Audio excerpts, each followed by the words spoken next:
1945. La guerre est terminée.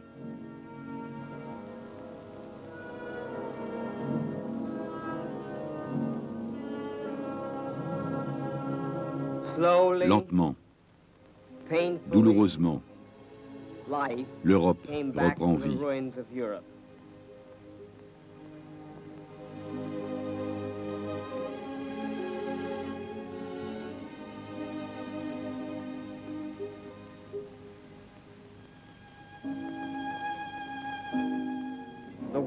La guerre était finie, mais ce n'était pas encore la paix. Tout le continent s'enfonçait dans le désespoir et la détresse.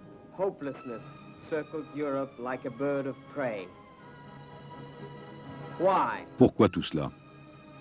Pour quelle folle raison une guerre avait-elle transformé l'Europe en champ de ruines, réduit des peuples entiers à la misère et à la mendicité? Pourquoi? Le monde réclamait une réponse.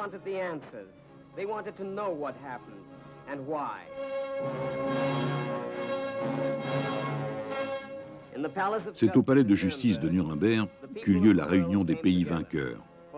C'est là que siégea le tribunal militaire international pour juger les criminels de guerre nazis.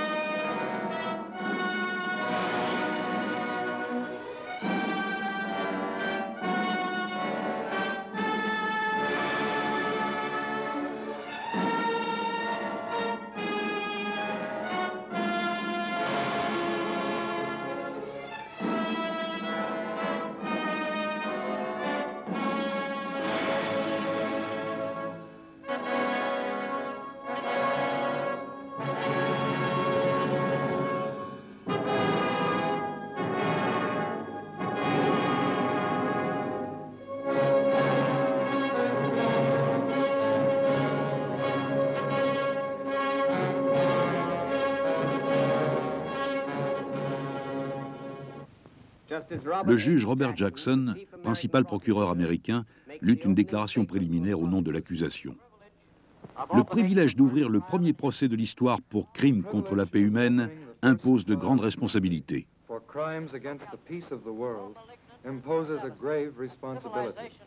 Les atteintes aux droits que nous désirons condamner et punir ont été si insidieuses, si perverses, si calculées et si dévastatrices que la civilisation ne peut se permettre qu'on les ignore. La civilisation ne survivrait pas à une réédition de ces crimes.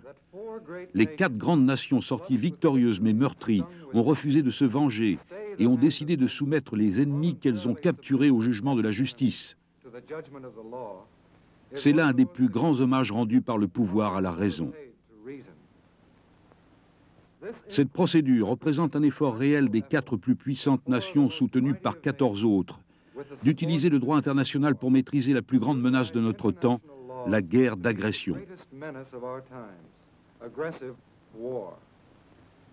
Le bon sens exige que la loi ne s'arrête pas à la punition de crimes ordinaires commis par des gens ordinaires, mais qu'elle s'applique aussi à des hommes qui ont atteint des positions de grand pouvoir et qui ont utilisé celui-ci pour mettre en œuvre une politique maléfique qui n'a épargné aucune famille sur cette planète.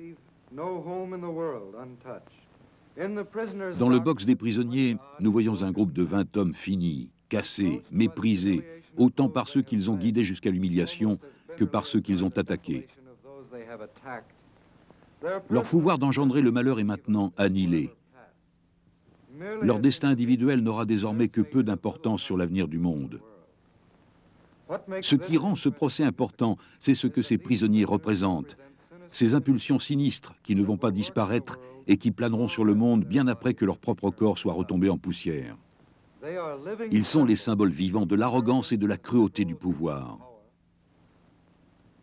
de la haine raciste, du terrorisme et de la violence, du nationalisme conquérant, du militarisme, des intrigues et des guerres qui ont miné l'Europe pendant des générations, sapant son énergie, détruisant ses familles et empêchant l'épanouissement de la vie. Ils se sont à tel point identifiés aux philosophies qu'ils ont développées et aux forces qu'ils ont déchaînées que toute indulgence à leur égard serait interprétée comme une confirmation de la victoire de leurs idées et une approbation des crimes attachés à leur nom. Nous allons patiemment et objectivement explorer tout ce que ces hommes représentent. Nous vous apporterons des preuves irréfutables d'événements impensables et nous ne mettrons rien dans la liste de leurs crimes. Il se peut que ces hommes à la conscience vile ne considèrent pas ce procès comme une faveur. Pourtant, nous leur donnons la possibilité de se défendre, faveur qu'ils ont rarement accordée à leurs victimes. Nous ne vous demanderons pas de condamner ces hommes sur la base de témoignages. Toutes les accusations que nous portons proviennent de livres et de documents écrits. Nous vous montrerons même les propres films des accusés, et vous les verrez vous-même. Vous verrez comment ils se conduisirent, vous entendrez leur voix, et vous les verrez jouer leur propre rôle dans certains des événements qui ont mené à cette conjuration générale. Les accusés ont plongé le monde dans un bain de sang et fait reculer la civilisation d'un siècle.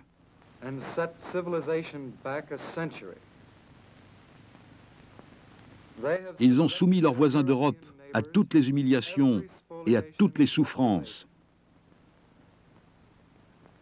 Ils ont jeté le peuple allemand dans une misère totale.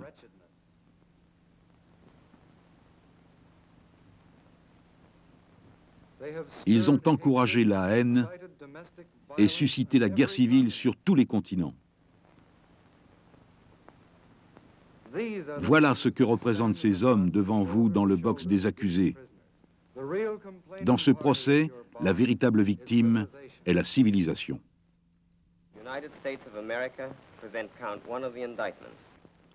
Tous les accusés ont participé comme instigateurs ou comme complices à un plan et à une conjuration dans le but de perpétrer des crimes contre la paix, des crimes de guerre et des crimes contre l'humanité. Les buts de cette conjuration étaient avoués et connus.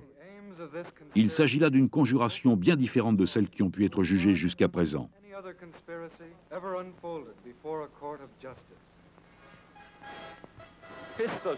Coup de feu, puis fusillade. Nos cœurs s'emballaient alors que nous revivions les émotions de la guerre. C'est l'histoire du parti nazi qui s'est développée dans les quartiers populaires de Munich dans les années 20.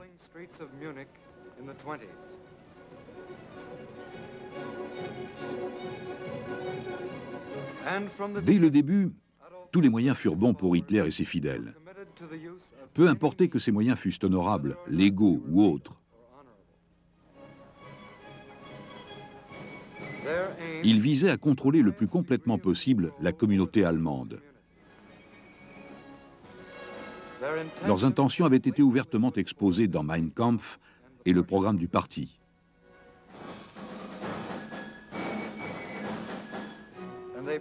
Ils prêchaient leur doctrine favorite d'un bout à l'autre du pays.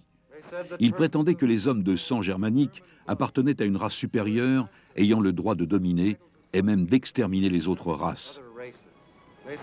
Les Allemands devaient être soumis au principe du chef ou du Führer, en vertu duquel chaque chef intermédiaire devait obéissance inconditionnelle à son chef et ainsi qu'à Adolf Hitler lui-même.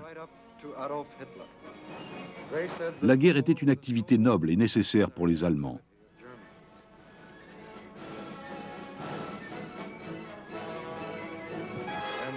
Seul le parti nazi avait le droit de diriger l'Allemagne et le droit de détruire les ennemis du parti.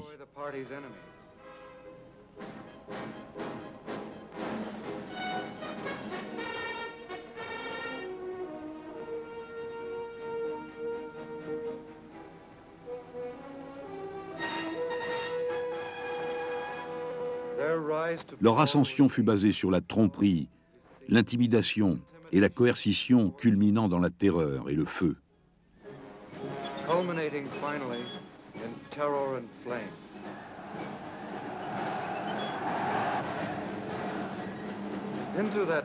La constitution démocratique de la République de Weimar et la liberté du peuple allemand partirent en flammes lorsque l'incendie allumé par les nazis détruisit le Reichstag lui-même.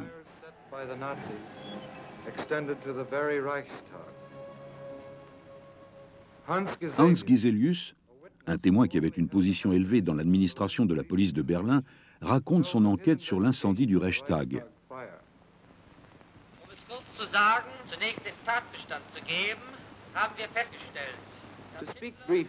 En résumé, d'abord, Hitler avait décidé de faire un coup d'éclat. Goebbels avait été chargé de faire des propositions en ce sens, et c'est lui qui eut l'idée d'incendier le Reichstag.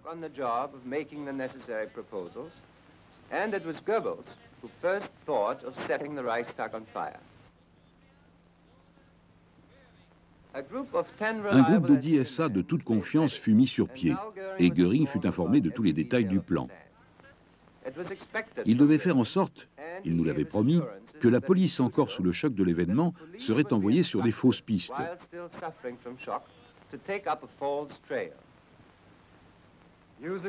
Utilisant le prétexte de l'incendie du Reichstag pour prendre le pouvoir, les nazis ne perdirent pas de temps pour sortir l'Allemagne d'une politique pacifiste.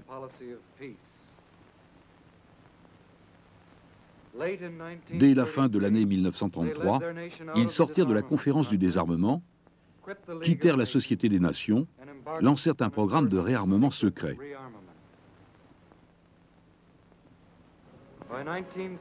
Dès 1934, le nouveau programme d'armement conçu par les accusés Göring, Schacht et Funk était complètement mis en œuvre.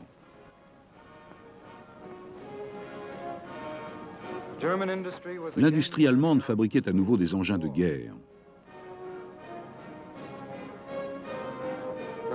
Les usines Krupp tournaient à plein régime. Et un an plus tard, Göring pouvait déclarer que sur les solides fondations de l'idéologie nationale-socialiste se dressaient à nouveau les forces armées allemandes. Quelques jours plus tard, le général von Blomberg présenta une nouvelle loi instituant le service militaire obligatoire.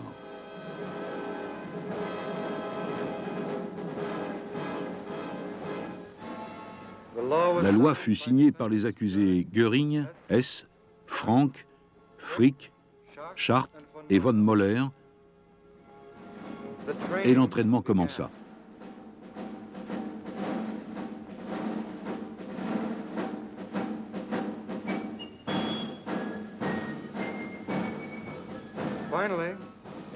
Dès le printemps 1936, les nazis envoyèrent leurs nouvelles troupes réoccuper la Rhénanie.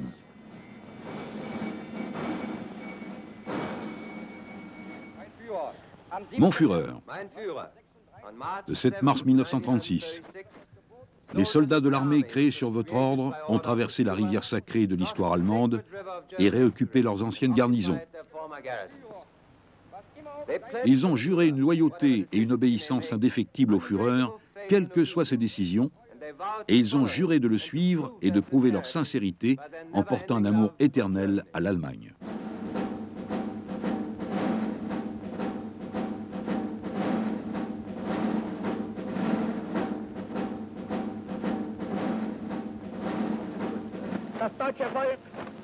The German people is not a people which welcomes a war today, tomorrow, or the day after tomorrow. That is not in the character of the German. He is by nature not only peaceful and peace-loving, but above all conciliatory. He wants to work. In our country are millions of peasants. They want to till their fields, they want to bring in their harvest. There are millions of workers. They want to perform their work.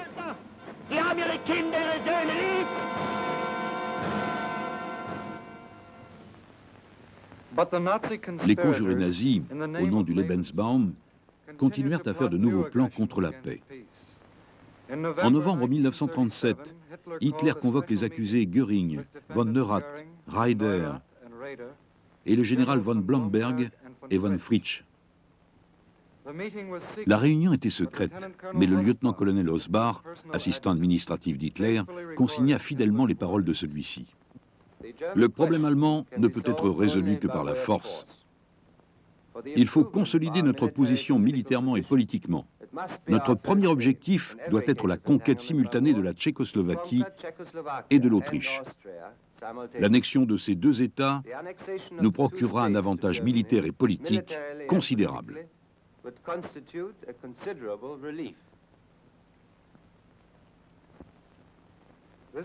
Cette réunion avait jeté les bases de l'expansion. Le premier acte suivit 3 mois plus tard à Berchtesgaden, où l'accusé von Papen organisa une réunion entre Schuschnigg, le chancelier autrichien, et Hitler, avec les accusés Keitel et von Ribbentrop. Guido Schmidt, qui était le ministre des Affaires étrangères d'Autriche à l'époque, participa aussi à la réunion. Il est maintenant à la barre des témoins. Hitler a-t-il demandé que Seyss-Inquart soit nommé ministre de la Sécurité? Oui, ce fut l'une de ses demandes. Y a-t-il eu aussi des demandes portant sur la monnaie et les tarifs douaniers? Il y avait toutes sortes d'exigences économiques. Hitler vous a donné jusqu'au 15 février pour accepter ces conditions. Si vous n'acceptiez pas, il recourrait à la force? L'ultimatum d'Hitler était qu'il marcherait sur l'Autriche dès février, mais qu'il était prêt à retarder cela pour la dernière fois. Devant cette menace, les Autrichiens acceptèrent toutes les exigences d'Hitler.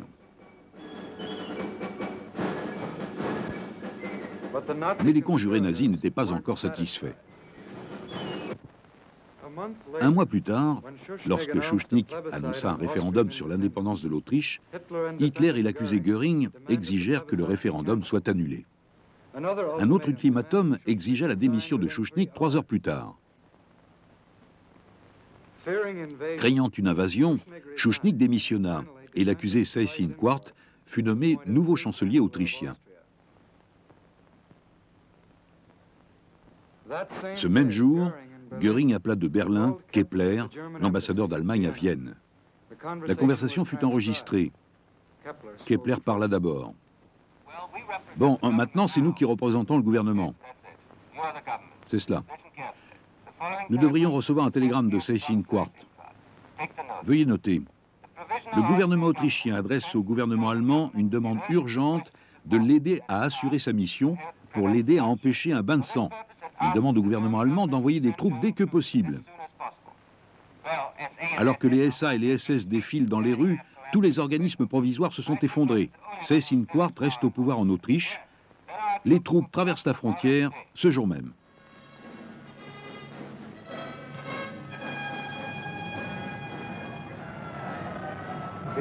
L'histoire était écrite. L'acte d'annexion de l'Autriche par l'Allemagne fut signé par les accusés Seyss-Inquart, Göring, Frick, von Ribbentrop et Hess. Hitler avait bien sûr déclaré « L'Allemagne n'a ni l'intention ni la volonté d'interférer dans les affaires intérieures de l'Autriche, d'annexer l'Autriche ou de faire un Anschluss. »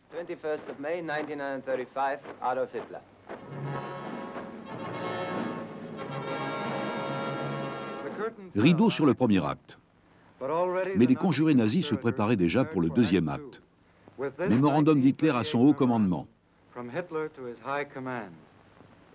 J'ai décidé de façon irrévocable d'écraser la Tchécoslovaquie militairement dans un avenir proche. C'est au chef politique de choisir l'occasion favorable politiquement et militairement. Konrad Heinlein fut nommé chef politique. Le plan fut appelé Opération Verte et l'accusé Jodl, dans un nouveau mémorandum, écrivait que l'opération Verte serait déclenchée par un incident en Tchécoslovaquie qui donnerait à l'Allemagne une occasion d'intervenir militairement. Le choix du moment de cet incident était critique. Quelques mois plus tard, l'Allemagne signa le pacte de Munich avec l'Angleterre, la France et l'Italie. Ce pacte prévoyait le transfert des Sudètes à l'Allemagne. Les conjurés déclarèrent que c'était leur dernière revendication territoriale.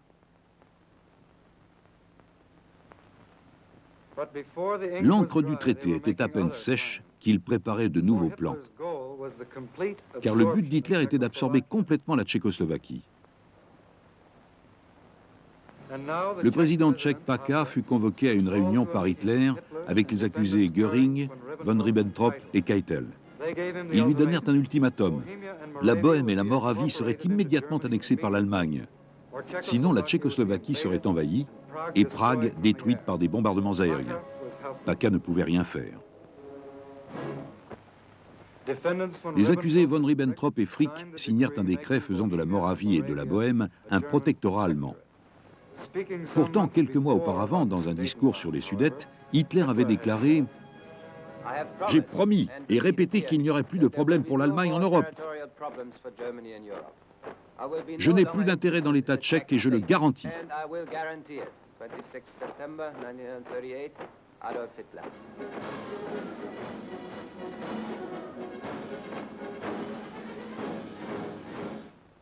Puis, toujours d'après les notes de son assistant, Hitler passa en revue le déroulement du plan nazi d'agression et de traîtrise entre 1934 et 1939. Les notes se lisent ainsi. D'abord le réarmement. En 1935, réintroduction du service militaire obligatoire, puis remilitarisation de la Rhénanie.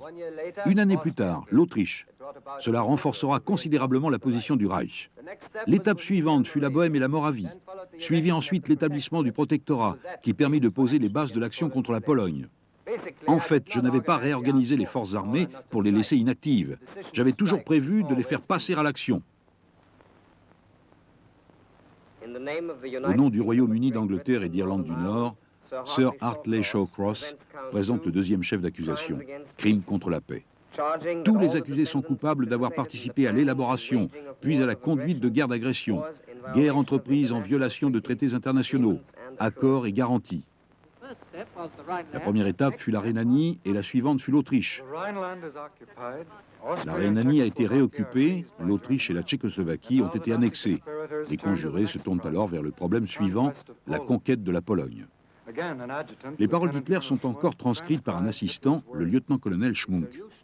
Il est impossible d'évaluer le courage de nos hommes sans l'invasion d'États étrangers ou d'attaques sur des possessions étrangères. Il n'est donc pas question d'épargner la Pologne. Nous devons donc attaquer la Pologne à la première occasion. Nous ne pouvons compter sur une répétition de la situation tchèque. Il y aura la guerre. Cependant, suivant une tradition maintenant bien établie, les conjurés fomentèrent des troubles à Danzig, entraînant des incidents de frontières permettant de justifier une attaque sur la Pologne. Puis, le 23 août, les nazis signèrent un pacte de non-agression avec la Russie. Hitler déclare alors à son haut commandement « La Pologne est maintenant là où je la veux. J'ai simplement peur qu'au dernier moment, un Schreiner fasse des propositions de médiation. » Des appels furent faits, 2 fois par le pape et par le président Roosevelt.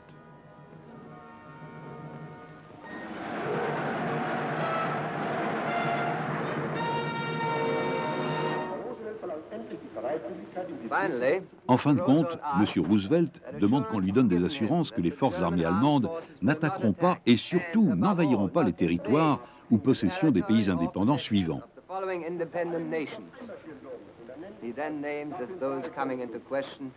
Finlande, Lettonie, Lituanie, Estonie, Norvège, Danemark, Suède, Pays-Bas, Belgique, Suisse, Irlande, France, Portugal, Luxembourg, Espagne, Liechtenstein et jusqu'à la Palestine.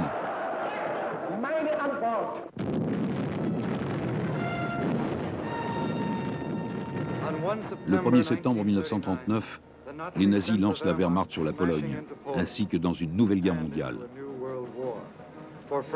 La France et l'Angleterre, respectant leur engagement d'assistance mutuelle avec la Pologne, déclarent alors la guerre à l'Allemagne.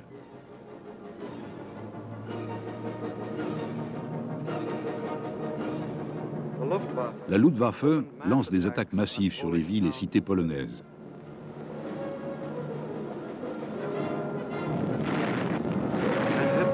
D'après les notes de Schmonk, Hitler déclare « Le but est de détruire la Pologne. Nous donnerons de bonnes raisons pour justifier la déclaration de guerre, peu importe que l'on nous croie ou non. Pas de quartier, la brutalité est une nécessité. » Mais comme d'habitude, avant d'attaquer la Pologne, Hitler avait déclaré au reste du monde « Pendant les mois difficiles de cette dernière guerre, l'amitié entre la Pologne et l'Allemagne a été un des facteurs rassurants de la vie politique en Europe. »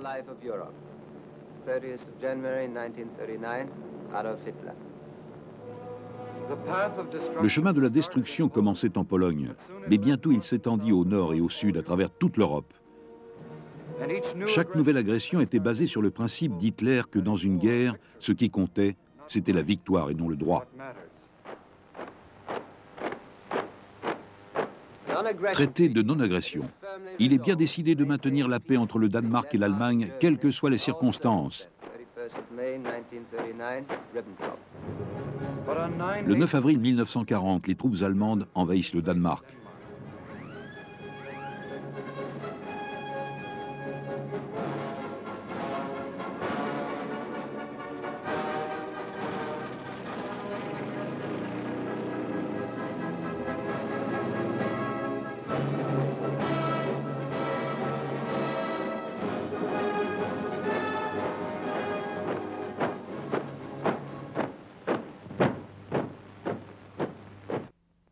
Le gouvernement du Reich allemand est déterminé, considérant les bonnes relations existant entre l'Allemagne et la Norvège, à ne mettre en cause en aucune circonstance l'inviolabilité et l'intégrité de l'État norvégien.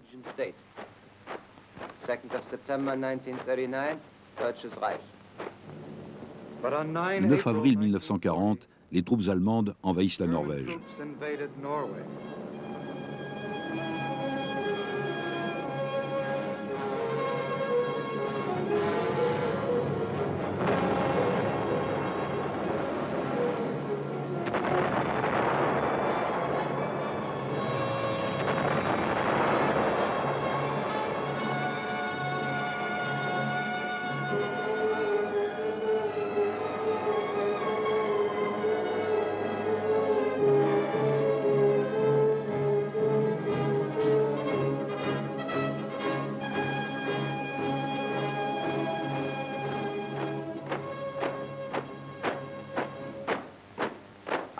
Je garantis au gouvernement de Belgique, de Hollande et du Luxembourg que l'Allemagne ne violera pas leur neutralité.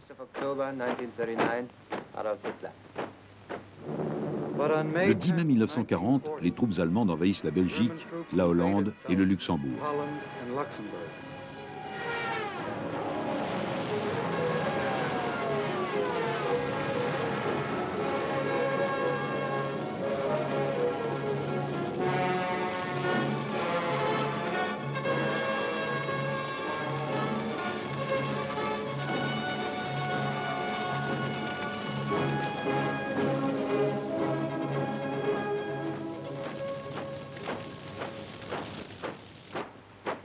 Les solides et stables relations entre l'Allemagne et la Yougoslavie représenteront un point de calme dans notre continent secoué par les crises. Cette paix est le but de tous ceux qui cherchent à œuvrer dans un sens réellement constructif.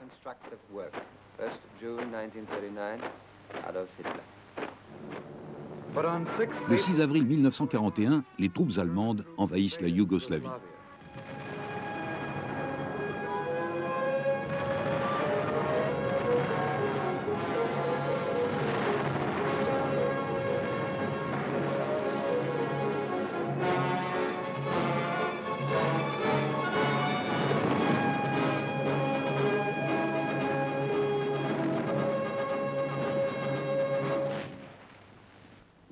Ces méthodes criminelles, adoptées par les conjurés nazis, leur apportèrent le succès au début. Dès 1941, la plus grande partie de l'Europe était sous leurs bottes. Mais ils étaient poussés par une ambition maladive pour gagner toujours plus de pouvoir. Deux des plus grandes puissances mondiales, les USA et l'Union soviétique, restaient des obstacles à la poussée nazie pour dominer le monde. Il fallait agir contre elles vigoureusement et rapidement. L'Allemagne demanda donc le soutien de son grand allié en agression à l'Orient et de son petit partenaire au Sud. Le pacte de l'Axe, conclu à Berlin, définissait un nouvel ordre et divisa les continents et le monde en vue de leur domination par l'Axe.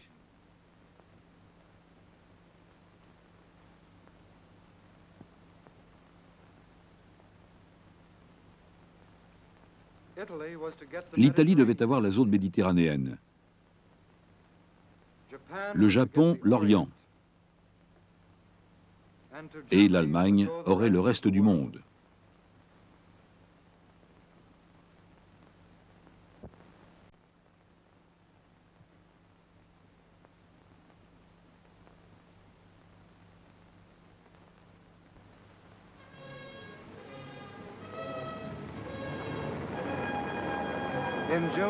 En juin 1941, en violation du pacte de non-agression, les nazis lancèrent la Wehrmacht dans une attaque lointaine en territoire soviétique, selon un plan militaire préparé depuis longtemps. Comme d'habitude, il n'y eut pas de déclaration de guerre. Hitler avait dit « Aujourd'hui l'Allemagne, demain le monde ». Demain était arrivé.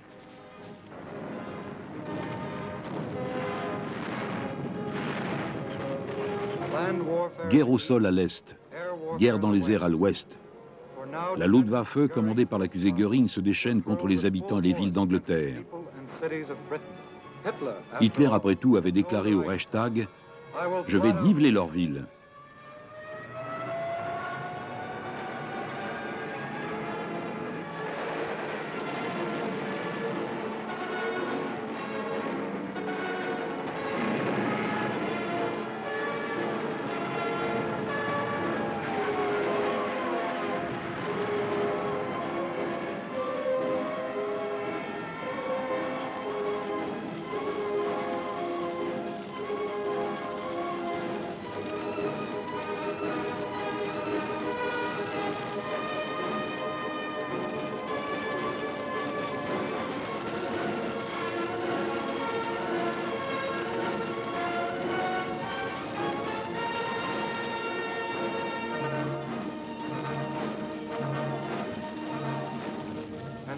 Puis, le 7 décembre 1941, les Japonais, respectant leur pacte infamant, frappèrent les USA sans déclaration de guerre, eux aussi. Pearl Harbor subit un déluge de bombes. La guerre atteignait finalement le Pacifique. Le nouvel ordre était en marche. La Deuxième Guerre mondiale avait embrasé le globe. Au nom de l'Union des républiques socialistes soviétiques, le général Rudenko présente les chefs d'accusation 3 et 4. Les accusés sont coupables d'avoir commis des crimes de guerre en Allemagne et dans tous les pays occupés par l'Allemagne.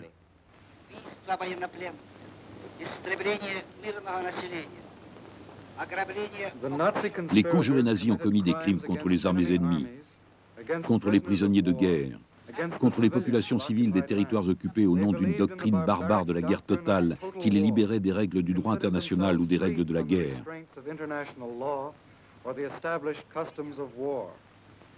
Leurs politiques sans foi ni loi apparaissent dans des directives comme celle du général Rudnicki du haut commandement de la Wehrmacht. Les soldats bolcheviks ont perdu tout droit au traitement que l'on pourrait accorder à un opposant loyal. La résistance active et passive doit être détruite immédiatement par la force des armes. On doit tirer sans sommation sur tout prisonnier de guerre qui tente de s'évader. La déclaration sous serment de Kurt Lindau, un ancien officier de la Gestapo, apporte encore des preuves de cette politique sauvage des nazis. Il y avait dans les camps de prisonniers de guerre du front de l'Est de petites équipes de sélection dirigées par des officiers inférieurs de la Gestapo, dont le premier devoir était de séparer les prisonniers de guerre devant être exécutés en fonction des ordres donnés, puis de les rapporter à la Gestapo.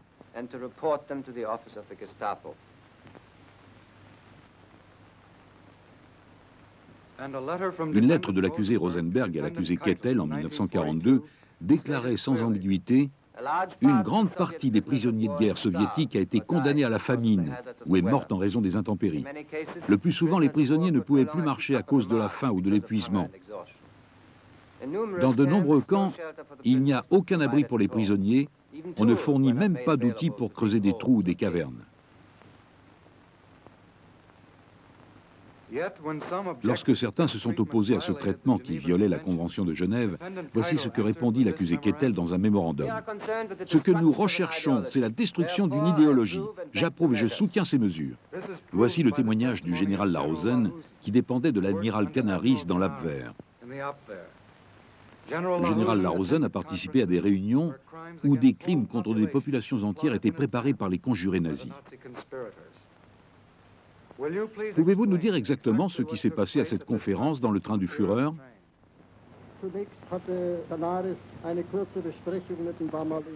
D'abord, Canaris a une courte conversation avec von Ribbentrop. Ensuite, Canaris parla de manière véhémente de ce qu'il avait découvert,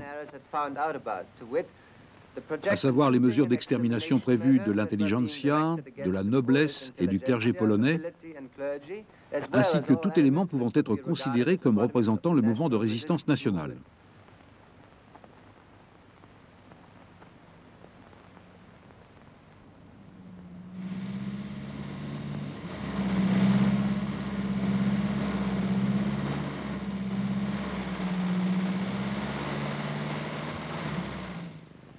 Canaris déclara aussi qu'un jour le monde tiendrait les forces armées qui ont laissé commettre de telles exactions comme solidairement responsables de ces événements.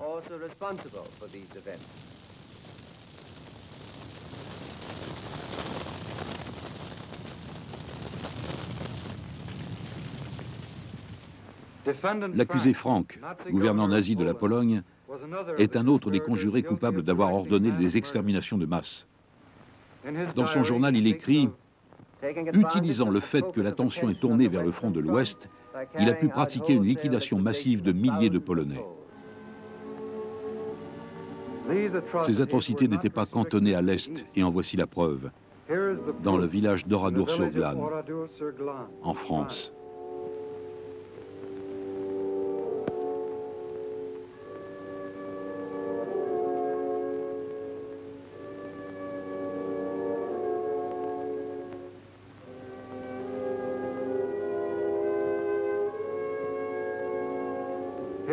En voici encore la preuve.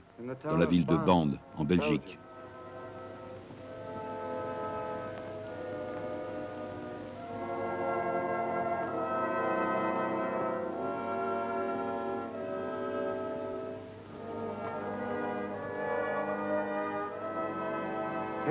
En voici encore la preuve, dans les grottes de San Callisto en Italie, où 350 otages furent soigneusement recensés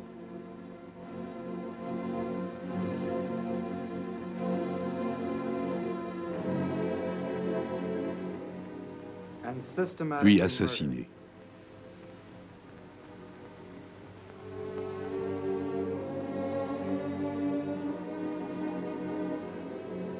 Voici enfin Lidis en Tchécoslovaquie. Au nom d'une vengeance aveugle, après l'assassinat du chef SS Heydrich, les nazis assassinèrent tous les hommes de Lidis, puis envoyèrent les femmes et les enfants en esclavage en Allemagne.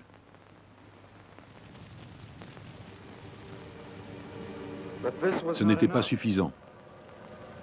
Et les jeunesses hitlériennes occupèrent les ruines de Lidis avec l'ordre de faire disparaître toute trace du village.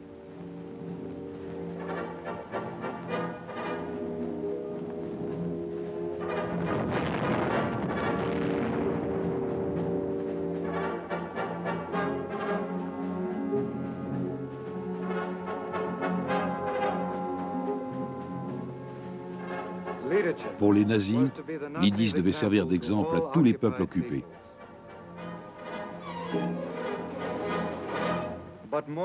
Le sommet de l'horreur fut atteint par les camps de concentration. Dès le début, ceux-ci furent le principal moyen utilisé par les conjurés pour détruire toute forme d'opposition.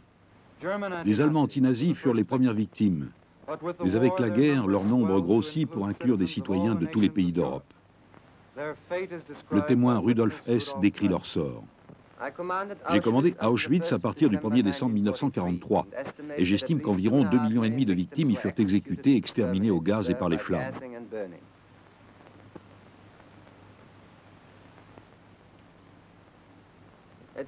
Un autre demi-million au moins a succombé à la faim et à la maladie, ce qui porte le total des victimes du camp à près de 3 millions.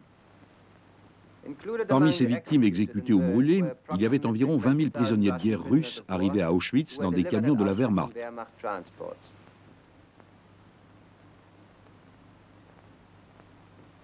Le restant, y compris près de 100 000 juifs allemands, venait de Hollande, France, Belgique, Pologne, Hongrie, Tchécoslovaquie, Grèce et d'autres pays.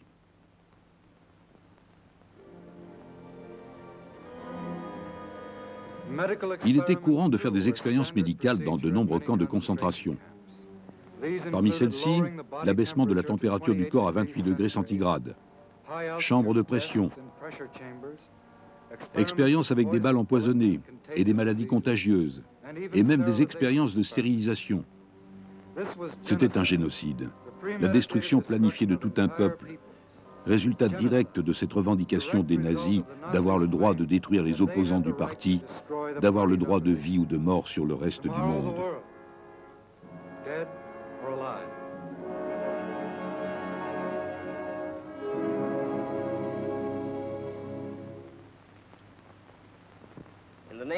Au nom de la République française, M. de Menthon présente les chefs d'accusation 4 et 5, les derniers portés par l'accusation. Tous les accusés ont commis des crimes contre l'humanité, y compris l'assassinat et la persécution de tous les opposants au nazisme, l'esclavage, l'exploitation et la déportation des populations civiles. La politique des travailleurs esclaves était placée sous la responsabilité de l'accusé Sokol, qui reconnut en 1944 que sur les 5 millions de travailleurs venus en Allemagne, il y en avait moins de 200 000 qui étaient volontaires. Le travail forcé était le plus souvent synonyme de traitement brutal et dégradant. M. Sokol l'avait lui-même suggéré, on doit nourrir, loger et traiter tous ces hommes en sorte qu'ils produisent un maximum pour un coût minimum. L'accusé Bormann avait ajouté « Les Slaves doivent travailler pour nous, et lorsque nous n'en aurons plus besoin, ils pourront mourir. » L'esclavage n'était qu'un des aspects de l'exploitation nazie. L'accusé Göring, dans une conversation avec des autorités d'occupation allemandes en 1942, leur déclarait « Il ne s'agit pas de protéger les gens sous votre responsabilité, mais d'en extraire le maximum pour que les Allemands puissent vivre. Ces préoccupations concernant les étrangers doivent s'arrêter dès maintenant une fois pour toutes. Ce qui m'importe, c'est ce que vous devez fournir au Reich. Il m'importe peu de savoir que les populations dont vous avez la charge vont mourir de faim. »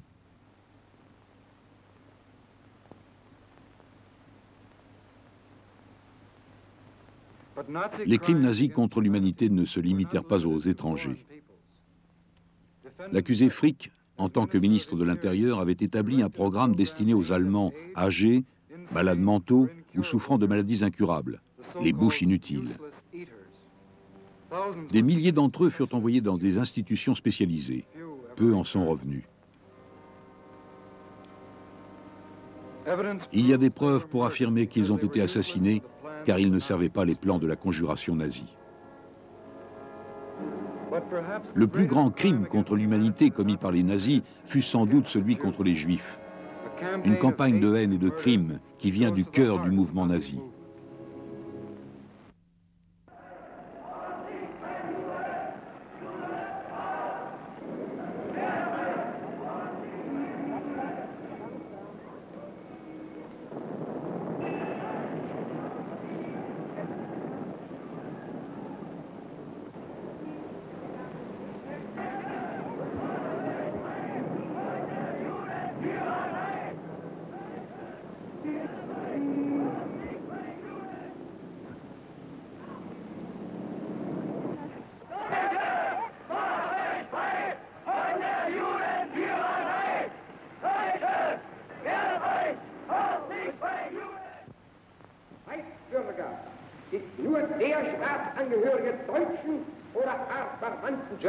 Seuls sont citoyens allemands ceux de sang allemand ou alliés, prêts à servir le Reich et le peuple allemand. Les mariages entre juifs et les citoyens de sang allemand ou alliés sont interdits.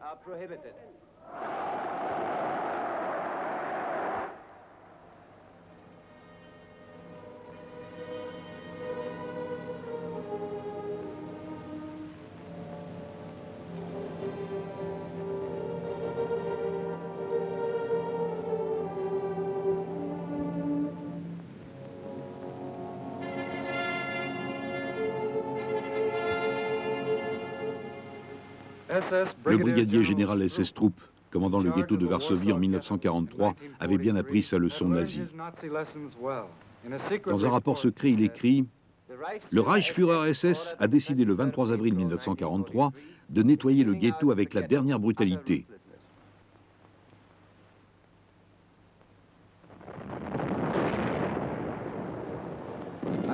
Il décida de détruire et d'incendier tout le ghetto. En général, les Juifs sortaient de leur cachette, mais parfois ils restaient dans les immeubles en flammes et ne sautaient par les fenêtres que lorsque la chaleur des flammes devenait insupportable.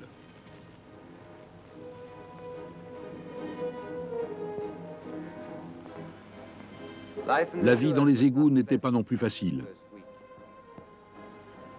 Des bombes lacrymogènes étaient jetées dans les trous d'accès. Alors les Juifs sortaient et étaient capturés. Un grand nombre de Juifs périrent dans les égouts et les explosions. Comme la résistance continuait, les membres des SS, de la police et de la Wehrmacht devenaient de plus en plus brutaux et s'acquittaient de leurs devoirs avec zèle. Petit à petit, les nazis se rapprochaient de ce qu'ils appelaient la solution finale, l'extermination totale des Juifs d'Europe. Hess décrit bien la procédure. Nous avions 2 docteurs SS en service à Auschwitz pour examiner les prisonniers qui y arrivaient. Les prisonniers passaient devant un des docteurs qui prenait des décisions sur le champ alors qu'il passait devant eux. Ceux qui pouvaient travailler étaient envoyés dans le camp, les autres étaient immédiatement envoyés dans les salles d'extermination. Les enfants de moins de 10 ans étaient tous exterminés puisqu'ils ne pouvaient pas vraiment travailler en raison de leur âge. On arrivait à leur faire croire qu'on allait les épouiller.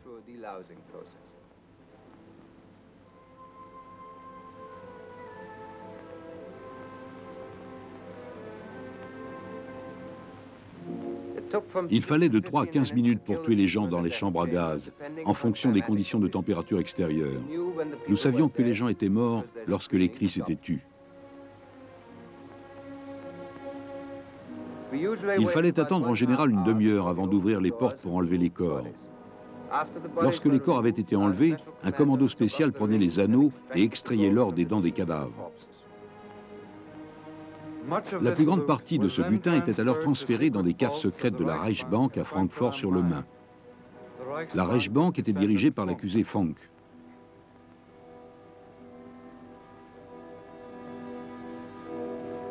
Le chef du travail obligatoire, Robert Ley, savait que 6 millions de Juifs étaient morts dans la solution finale nazie. De plus, il ajouta que l'antisémitisme violait les lois divines. Il est difficile de reconnaître ses erreurs, mais lorsque l'existence de tout un peuple est remise en question, il faut avoir le courage de se débarrasser de l'antisémitisme. Dieu m'a appris cela et mes frères le savent aussi.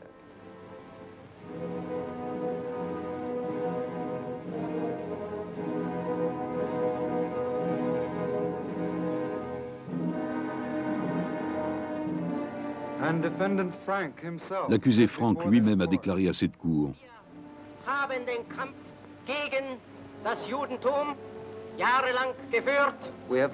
nous avons péché en parole contre les Juifs et nous nous sommes permis de faire des choses épouvantables. Dans 1000 ans, l'Allemagne portera encore le poids de cette responsabilité. L'accusation a terminé. C'est alors au tour de la défense. Ils appellent 61 témoins et présentent 38 000 témoignages sous serment pour les accusés. Ils présentent également 136 000 témoignages de plus pour les SS, 10 000 pour les SA, 7 000 pour le SD, 3 000 pour le personnel de l'OKW et 2 000 pour la Gestapo. Les avocats furent personnellement choisis par les accusés.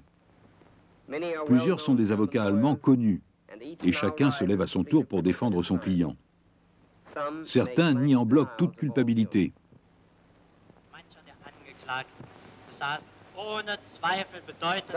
Certains des accusés avaient sans doute une grande influence dans certains domaines auxquels Hitler ne portait aucun intérêt. Ils n'avaient aucune influence d'aucune sorte sur les décisions importantes concernant la guerre, la paix, l'armistice, les négociations de paix, etc. D'autres avocats menèrent leurs clients à travers une défense soigneusement préparée d'avance. Voici l'interrogatoire de Streicher.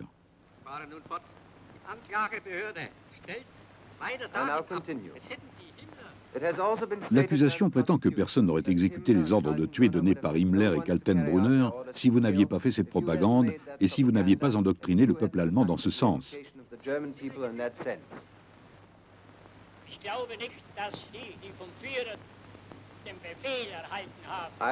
Je ne crois pas que ceux qui avaient reçu les ordres d'Hitler de procéder à ces exécutions ou de donner des ordres d'exécution auraient été poussés à le faire par ma propagande.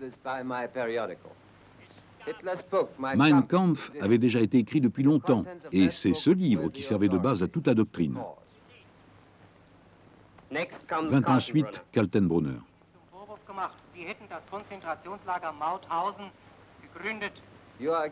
Vous êtes accusé d'avoir établi le camp de Mauthausen, de l'avoir inspecté et visité régulièrement. Le témoin qui va suivre va témoigner qu'il vous a vu dans ce camp, qu'il vous a vu l'inspecter et qu'il vous a vu inspecter les chambres à gaz alors qu'elles fonctionnaient.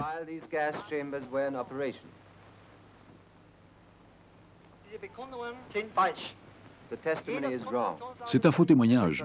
Tous les camps de concentration du Reich, en tout cas ceux dont j'ai entendu parler, furent établis par Himmler. Plus tard, l'accusation fut autorisée à soumettre les accusés à un contre-interrogatoire. Question à Rosenberg.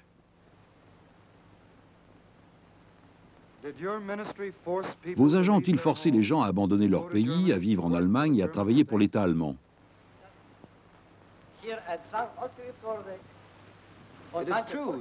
Il n'est pas exact que l'on ait eu recours à la force, mais il y eut des abus terribles. Puis, Raeder vient à la barre. Le 23 mai, dans la chancellerie du Reich, Hitler a déclaré qu'il devait vous informer sur la situation politique. Nous n'avons plus d'autre choix que d'attaquer la Pologne dès que l'occasion se présentera. Soutenez-vous toujours qu'il n'avait pas d'intention agressive?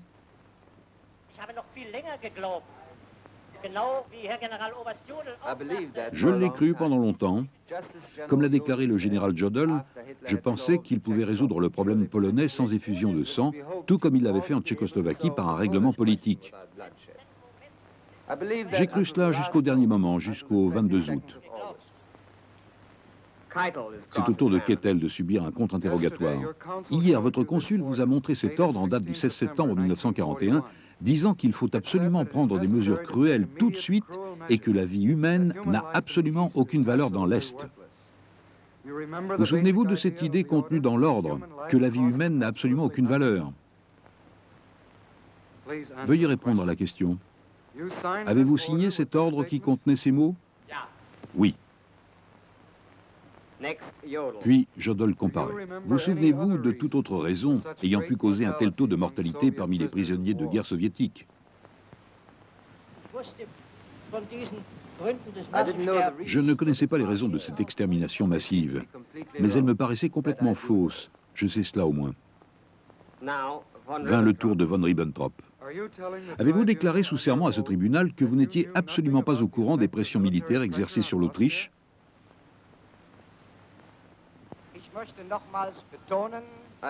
Je répète que je n'étais absolument pas au courant de préparatifs militaires et que si j'avais su quelque chose, je n'aurais eu aucune raison de ne pas le dire. En fait, durant les jours qui ont précédé et suivi la rencontre entre Hitler et Schuschnigg, j'étais complètement accaparé par mes nouvelles fonctions à la tête des affaires étrangères et je ne me suis pas beaucoup préoccupé du problème autrichien. Göring est alors soumis à un contre-interrogatoire. À la fin de la réunion, vous avez prononcé les mots suivants. La juiverie allemande doit payer une pénalité d'1 milliard de marks. Après ça, ces cochons ne pourront plus commettre de crimes. Mais oui. Maintenez-vous que ni Hitler ni vous-même n'étiez au courant d'une politique d'extermination des Juifs? J'ai déjà dit que je n'avais même pas une idée approximative du degré de cette chose. Vous n'en connaissiez pas le degré, mais vous saviez qu'il y avait une politique d'extermination des Juifs. Non, pas d'extermination des Juifs, mais je savais seulement que certains actes avaient été commis. Speer à la barre. Vous étiez présent le 23 avril 1945 lorsque Hitler reçut un télégramme de Göring suggérant qu'il prenne le pouvoir.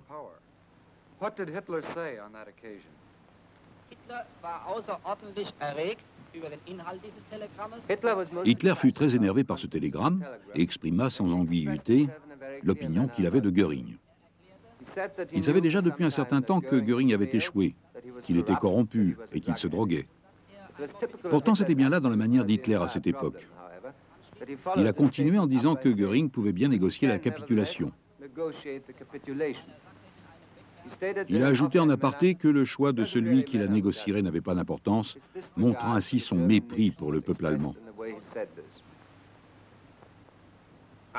Après des mois d'interrogatoires et de contre-interrogatoires, plusieurs accusés firent leur déposition finale devant le tribunal. Frank passa le premier. Je désire parler du plus profond de moi-même, et après l'épreuve de 5 mois de ce procès, je désire dire ceci. Maintenant que j'ai eu un aperçu de toutes ces atrocités que nous avons laissé commettre, je sens une culpabilité terrible grandir en moi. Frank déclara: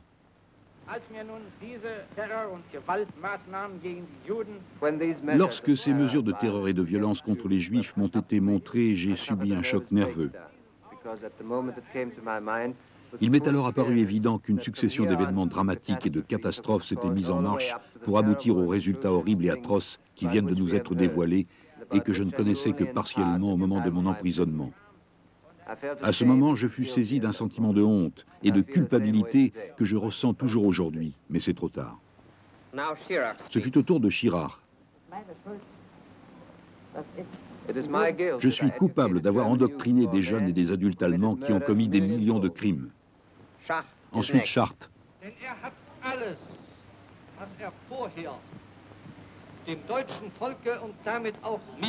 Hitler n'a tenu aucune des promesses qu'il avait faites au peuple allemand ainsi qu'à lui-même. Il avait promis des droits égaux pour les citoyens, il s'est toujours considéré au-dessus de tous. Il avait promis de combattre le mensonge et la corruption politique. Et pourtant, avec son ministre Goebbels, il n'a jamais rien fait d'autre que répandre le mensonge et la fraude politique. Il libéra des criminels pour les prendre à son service. Il n'a jamais tenu une promesse. Il a trompé le monde, l'Allemagne et moi-même. Speer revient. L'extrême danger de ce système totalitaire ne devint évident que lorsque nous approchions de la fin.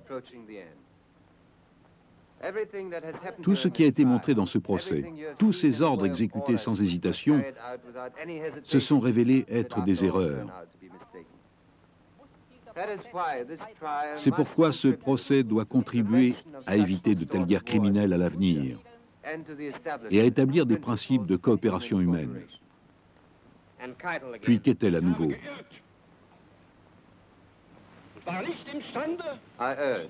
Je reconnais que je n'ai pas été capable d'empêcher ce qui aurait pu être empêché. C'est là ma faute. J'espère seulement que maintenant, avec une connaissance claire des causes, des méthodes désastreuses et des conséquences terribles de cette guerre, surgira un nouvel espoir pour le peuple allemand, pour qu'il connaisse un meilleur avenir au sein de la communauté internationale. Puis Frank.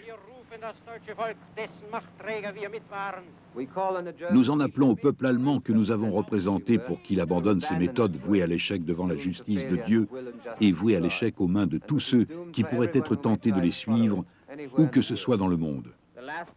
Le dernier accusé à parler est Fritsch. Les accusateurs ici présents ne s'attendaient pas à trouver quoi que ce soit de bon dans le système hitlérien. Et pourtant, vous avez été surpris par l'étendue de ce qui s'est réellement passé.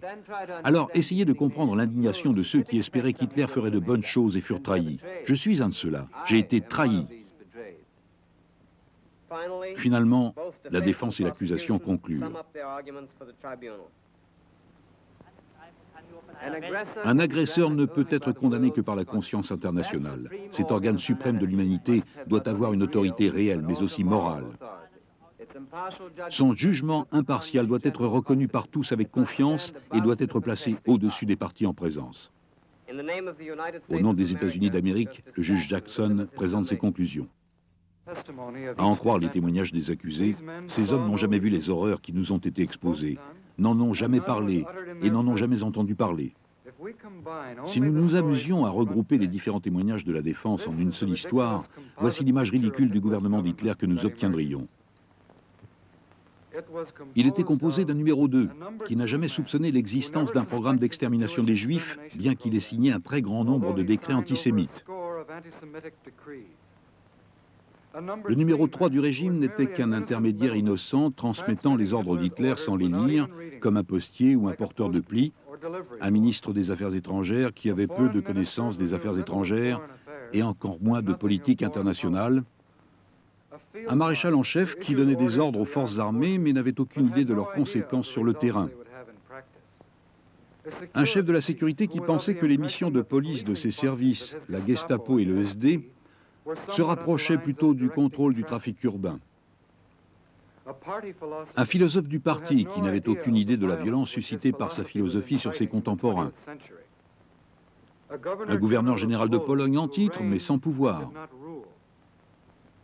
Un Gauleiter de Franconia dont la fonction était de produire des écrits infamants sur les Juifs, mais qui n'avait aucune idée de qui les lirait.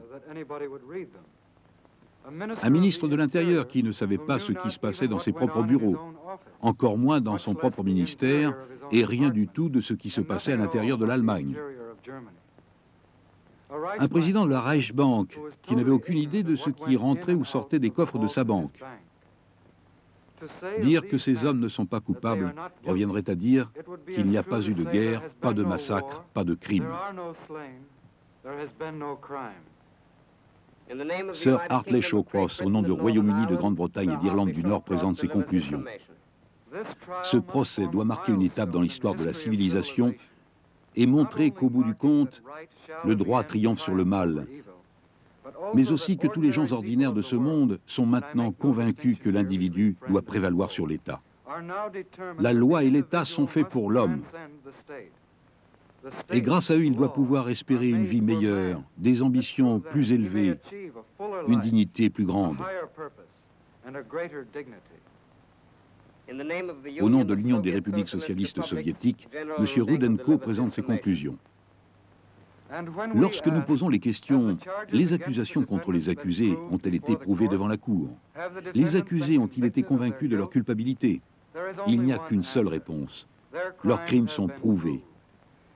Ni les déclarations des accusés, ni les arguments de la défense n'ont pu réfuter des accusations graves qui ont été portées.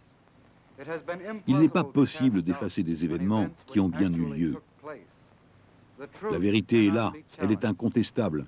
C'est le vrai sens de ce procès. C'est le résultat de notre long et difficile travail. Monsieur Dury présente ses conclusions au nom de la République française. À l'issue de ce procès international, et après avoir rendu un verdict sur ces criminels de guerre, nous rentrerons dans nos pays respectifs. C'est à vous, dans votre conscience, de décider du sort de ces hommes. Nous avons fait notre devoir, notre mission est accomplie. C'est maintenant à vous, dans le silence des délibérés, d'entendre les cris de toutes ces victimes innocentes qui demandent que justice soit faite.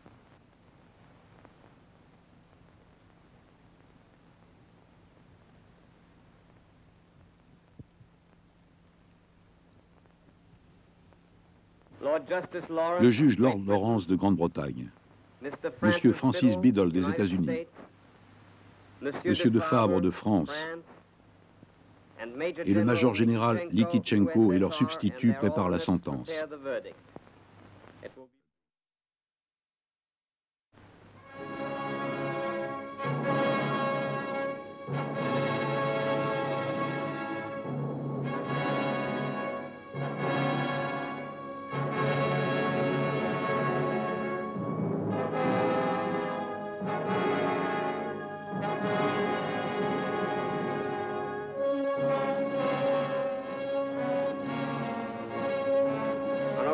Le 1er octobre 1946, la sentence est lue par le juge Lord Lawrence, président du tribunal.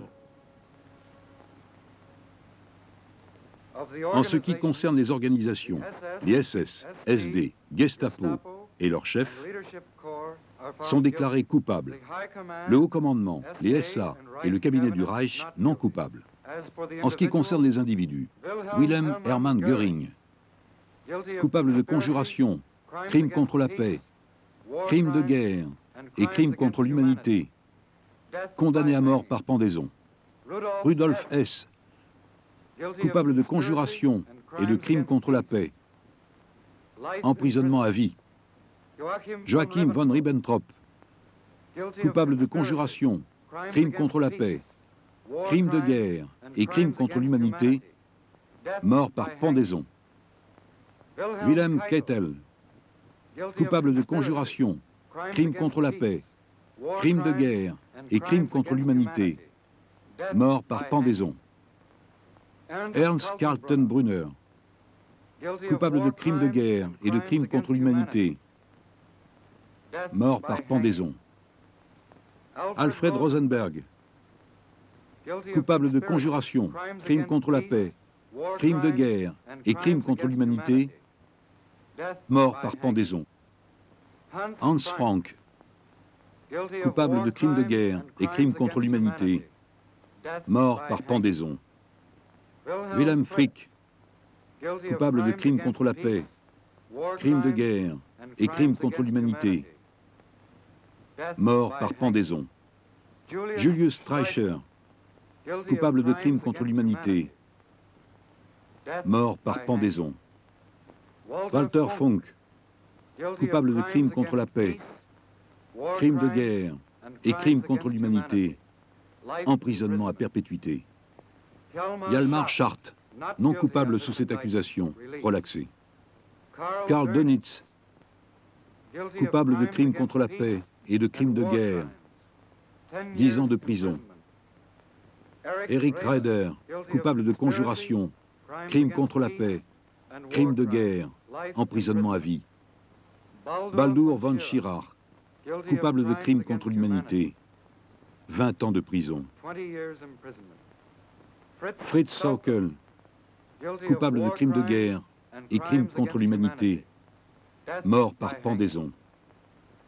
Alfred Jodl, coupable de conjuration, crimes contre la paix, crimes de guerre et crimes contre l'humanité, mort par pendaison. Franz von Papen, non coupable sous cette accusation, relaxé. Albert Speer, coupable de crimes de guerre et crimes contre l'humanité, 20 ans de prison. Constantin von Neurath, coupable de conjuration, crimes contre la paix, crimes de guerre et crimes contre l'humanité, 15 ans de prison. Arthur C. Cinquart, coupable de crimes contre la paix, crimes de guerre et crimes contre l'humanité, mort par pendaison.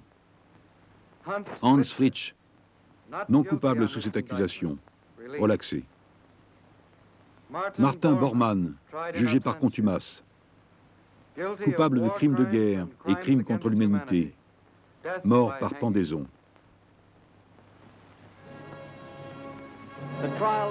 C'est la fin du procès.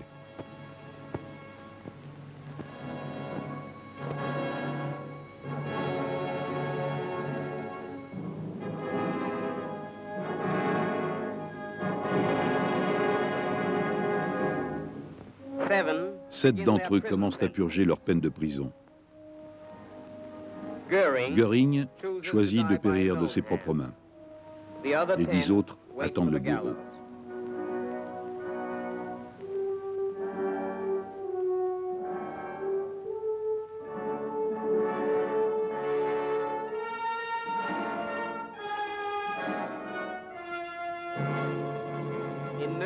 À Nuremberg, le monde découvrit ce qui était arrivé et pourquoi. Mais Nuremberg apporte plus qu'une réponse à une question. Ce procès fait partie d'un vaste effort pour rendre la paix plus durable. Il constitue une action juridique unique, permettant d'assurer que ceux qui sont à l'origine d'une guerre en paieront eux-mêmes le prix. Robert Jackson. Nuremberg doit rester comme un avertissement à tous ceux qui préparent et lancent des guerres d'agression.